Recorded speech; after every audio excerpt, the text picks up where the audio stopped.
Back in the good old days, money was stable. For thousands of years, money was gold or silver, which was scarce, so people knew it had value. Of course, there was always sneaky inflation where the king would shave a bit of the edges off a coin without anyone knowing. But mainly, money was sound. Eventually, government started issuing paper money, but it was still pegged to gold or silver, so people trusted it. Fast forward to the 1930s, when the world was figuring out how to dig out of the Great Depression. Unemployment was at an all-time high, and people everywhere were suffering. Enter John Maynard Keynes, a Cambridge professor of economics. He argued that governments could spend their way out of a depression by printing money.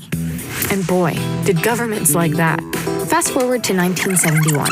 Nixon needed more money to continue the war in Vietnam, so he came up with the idea, take the dollar off the gold standard so he could print more dollars. And with that, he got his war, and it left not only the carnage that comes with war, but also threw the world economy into a massive inflation cycle.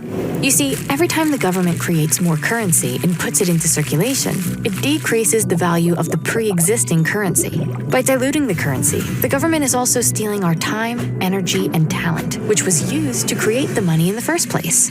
Since we have to work more hours for these diluted dollars, it takes us much longer to achieve financial stability and purchase the goods and services that we require for survival.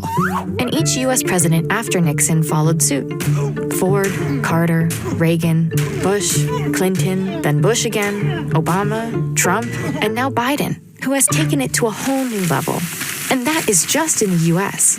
Central banks all around the world have adopted the philosophy of creating currency without work, energy, or talent behind it. Look at Venezuela, Zimbabwe, Lebanon, Turkey, Argentina, Sudan, Syria, Iran, Ethiopia, and others. Their citizens are living with hyperinflation, all because governments didn't have the discipline to limit their money supplies. How does it end? Well, we don't have a crystal ball, but it's possible that people will naturally default into a stable monetary system like we did 3,000 years ago when gold was adopted.